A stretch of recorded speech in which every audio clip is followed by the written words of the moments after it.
They live in a tepee deep in Manitoba's woods, and they picked a brutal winter to do it. The wind is alive. It doesn't just whistle, it claws. It tears at the skin. It shakes the earth. It rattles the walls of your shelter until you swear the whole world is about to collapse. Snow falls so thick that you can't see your hand in front of your face. Every breath cuts like shards of glass in your throat. Now picture this. Somewhere in that storm, a family is lying down to sleep. No heated cabin, no thick goose-down sleeping bags, no emergency generator humming in the background, only buffalo hides, the faint crackle of a fire, and knowledge passed down for centuries. But here's the question. How did they do it? How did Native Americans, without the gear we take for granted, not only survive, but rest, dream, and wake, ready to face another day? Stick with me, because in this video you will find out how to take even your sleep to the next level. Stakes. But why should you care, right? Well, let's be realistic. Hypothermia doesn't care what century it is. Even today, in the mountains or in a sudden storm, you can lose your life in less than a night. The knowledge of how to stay warm, how to rest, and how to hold on to strength in frozen darkness. That's not just history, that's survival. But there's more. Winter storms weren't just a threat. For Native people across North America, they were also seasons of teaching, of stories, of visions. To understand how they slept in the cold is to glimpse a way of life where nature was not an enemy to be conquered, but a force to be lived with.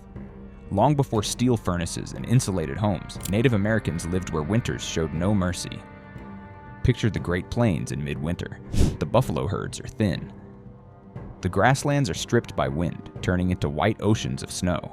Or maybe it's farther east, in the dense forests of the Great Lakes, where longhouses stand beneath heavy ice. Or higher still, in the Rockies, where snowdrifts bury entire lodges. Different nations had different ways of facing the storm. The Lakota and Cheyenne with their teepees, the Mandan with their earth lodges, the Ojibwe with bark houses. Even farther north, snow caves and shelters cut into drifts kept people alive. Before we start, let me ask you, what's the coldest night you've ever slept through? Drop it in your memory for a second, then multiply it by 10. That's the kind of winter Native Americans faced. If that thought makes you shiver, subscribe, because tonight, we're stepping straight into that world. But before we dive into how they actually survived these frozen nights, I want to hear from you. Where are you watching from? And how cold do your winters get? Drop it in the comments, and let's see who's got the harshest storm stories. Imagine standing on an open plain as the storm bears down. There's nowhere to hide. No city skyline, no brick house, only wind, snow, and sky stretching endlessly around you. Out here, shelter wasn't just comfort, it was survival technology. For the Lakota, Cheyenne, and many other plains tribes, the answer was the tepee. More than a tent, it was an engineering marvel. Anthropologists like Reginald and Gladys Laubin documented how smoke flaps, liner walls, and raised beds turned a tepee into efficient winter housing. Buffalo hides stretched over lodgepoles formed a cone so aerodynamic that the wind slipped past its sides the way rain rolls off a duck's back. Anchored firmly with stakes or rocks, the tepee held steady even when the strong winds tried to tear everything else away. Unlike the heavy wooden cabins of early European settlers, tossed around by tornadoes like a deck of cards, the tepee had the advantage of mobility. Families could break down camp, pack everything onto horses, and move before danger struck. Flexibility meant survival. But the tepee wasn't only about shape, it was about warmth. In the brutal winters, hides could be doubled to trap heat. Platforms raised sleepers off the frozen ground, and storms themselves could even become insulation.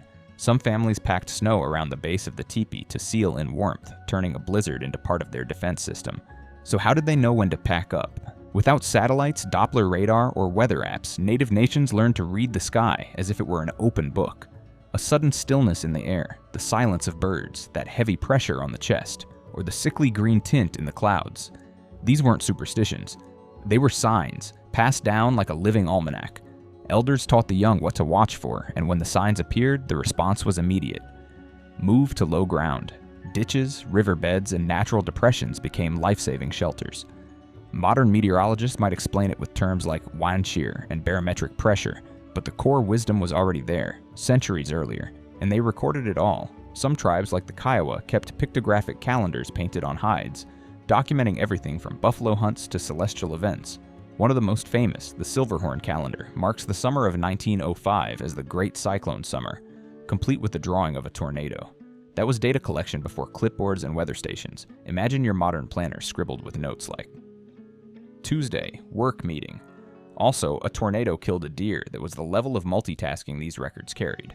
But not every story had a sweet ending. A single tornado could flatten a camp of leather teepees in moments. One Kiowa tale, recorded by ethnologist James Mooney, speaks of Manaya, the storm spirit, lifting an entire herd of buffalo into the sky until they were nothing but black dots wriggling overhead. Maybe it was a myth, maybe a memory, but either way, it became clear that storms demanded respect. You couldn't joke with tornadoes. You had to prepare, build smart, and listen to the signs. And beyond the plains, shelter adapted to the land in other ways. Mandan built earth lodges, half-buried domes of sod and timber that held warmth even as blizzards raged outside. The Ojibwe built bark houses and longhouses in the Great Lakes, layered with bark, moss, and even snow for insulation. In the Southwest, the Pueblo people used thick adobe walls that stayed cool under the desert sun but surprisingly warm against winter winds. Each design was tuned to its environment, but shelter alone didn't give you warmth. The heartbeat of survival was fire. Now in a modern snowstorm, lighting a fire with a lighter seems easy, but long ago all they had was flint and dry grass while the storm tried to kill every spark. In that moment, fire-making wasn't just a skill, it was survival. Native people mastered the art of kindling flame in impossible conditions. They carried dry fiber bundles protected inside animal hides. They split damp wood, carving out the dry heart. They learned which barks, like birch, would catch even when wet, and when the fire finally caught, it became more than heat. Inside a tepee or lodge, flames traveled upward, smoke slipping through vents. People gathered around it not just to survive, but to share stories, prayers, and songs. At night, they covered the glowing coals with ash to keep the fire alive until morning. Heated stones pulled from the fire were wrapped in hides and tucked beneath bedding, turning frozen ground into a warm cradle. People didn't simply fall asleep next to fire, they slept with it, carrying its energy into the night. Outsiders often imagine Native Americans simply braving the cold patiently. However, the truth is that they were engineers of warmth, storing, transporting, and multiplying it. A frozen storm wasn't endured passively. It was challenged, answered, and transformed. But warmth wasn't just external, it came from within. If you've ever gone camping in winter, you know that when the temperature drops, your stomach suddenly feels like an infinite pit. That's just biology. Your body burns through calories like a furnace just to stay alive. Now imagine burning those calories in a world without insulated coolers, energy bars, or a McDonald's glowing somewhere off the highway. For Native Americans, food wasn't just nourishment. In a frozen storm, it was survival math.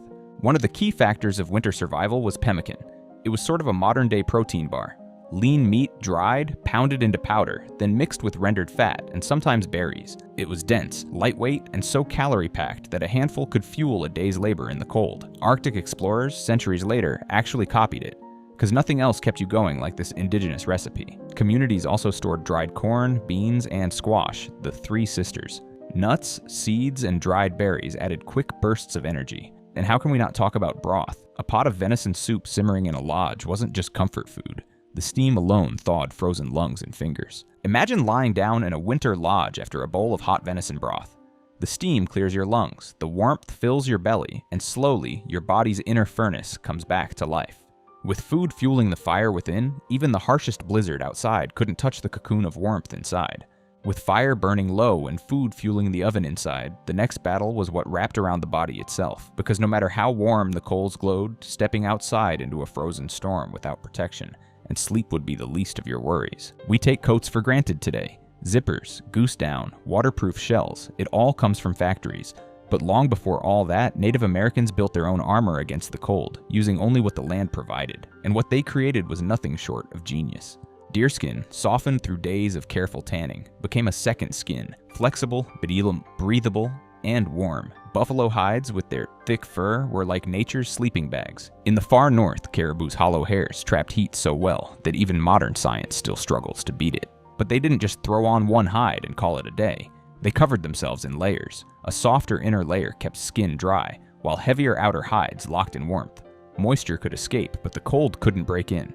Snowshoes, woven from wood and sinew, spread weight across drifts, keeping feet dry, because nothing ruins sleep faster than numb, frozen toes. This wasn't fashion, it meant survival. The hides didn't just shield people from storms, they created the conditions for rest. A warm body meant steady sleep, and steady sleep meant enough strength to rise again when the storm kept raging.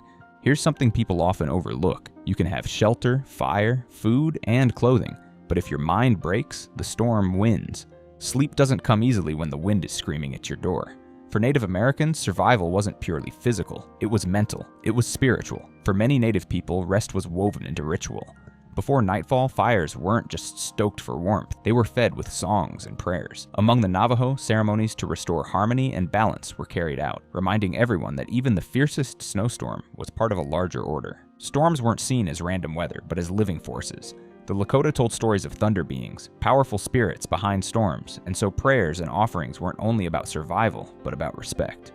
Sleep came easier when you felt the storm itself had been acknowledged, almost like shaking hands with the enemy before lying down. And then there were rhythmic practices like songs, chants, and drum beats. The steady sound gave the night structure, a pulse against chaos. The Inuit, for example, often used song duels or rhythmic chants in camps. The beat could ease people into calm even as the wind howled outside. In woodland nations, lullabies and native tongues carried children into sleep, soft words woven with prayer like blankets of sound. At night, when fear pressed in, stories carried people to sleep. A grandmother's voice telling how the first hunter outwitted winter wasn't just entertainment, it was a lullaby with meaning. The story itself wrapped around listeners like an extra blanket, pulling their minds away from the storm and toward hope. Even rituals of care became ceremonies. Mothers tucked heated stones under hides for children, whispering blessings as they did. Elders murmured prayers over the fire before sleep, asking ancestors for protection through the night. Rest itself became a kind of ritual, because in the end, sleep wasn't just about getting through the storm. It was about entering it together. And laughter was medicine. Someone might quip about the wind pounding the tepee. Looks like the storm had too much to drink again. Everyone chuckles, tension softens, and suddenly the howling outside feels less monstrous. Moments like these lowered shoulders, slowed breathing, and made it possible to drift into rest. The truth is that peace of mind was its own survival tool. Stories, songs, and jokes didn't just pass the time, they were the quiet fire that helped people close their eyes, trust the night, and wake up ready to face another day. Alright, it gets a little personal from here, because surviving the day is one thing. However, night is when storms whisper promises of frostbite and silence. Night is when you lie down to sleep and your body starts cooling. So how did Native Americans sleep through this? The first rule was to never waste heat. Families often slept side by side, hides piled over them. In a teepee, the whole sleeping arrangement was strategic. People literally slept like puppies, curled together, sharing body warmth.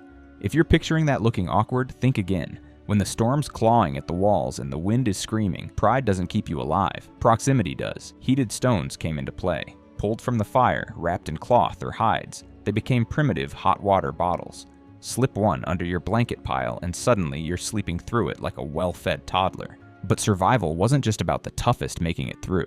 It was about protecting those who couldn't protect themselves. Children and elders weren't just sheltered out of pity. They were the heartbeat of the community, and the way people were placed at night reflected that. Inside a lodge or teepee, the sleeping order was calculated. The fire glowed at the center, and around it, the family became a living circle. Elders and children, those most at risk from the cold, were placed in the warmest spots, usually wrapped in the thickest hides. Sometimes children were tucked directly between parents, their little bodies soaking up warmth from both sides like human insulation. Infants were swaddled in cradle boards padded with rabbit fur or feather lining, then covered again in extra hides. To keep them dry and warm, moss was sometimes layered inside as absorbent bedding. The original diaper insert is soft, insulating, and surprisingly effective.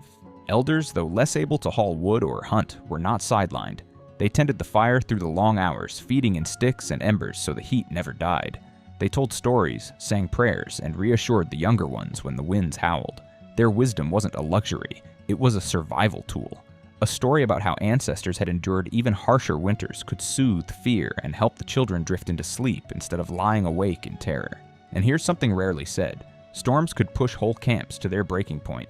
Sometimes there was talk of moving quickly, of leaving heavy burdens behind. But abandoning elders or children? That wasn't just unthinkable, it went against the very core of Native values.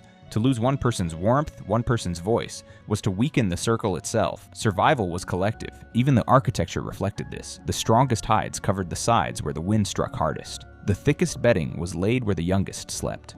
The elderly often positioned themselves near smoke flaps or drafty areas, enduring a bit more cold so the children wouldn't have to. It was a sacrifice, woven into the very shape of the night. Think about that. In the middle of a storm, with death pressing at the door, people still chose to care first for their youngest and oldest. That wasn't a strategy alone. That was humanity. And maybe that's why they endured. It's easy to think storms belong to the past, that we're too modern, too equipped to ever face what native communities once did. But the truth is, nature still humbles us. Winter storms shut down highways, power grids fail, people get stranded in cars, airports, and even their own homes. And when that happens, it's not your expensive leather jackets or central heating that matter most.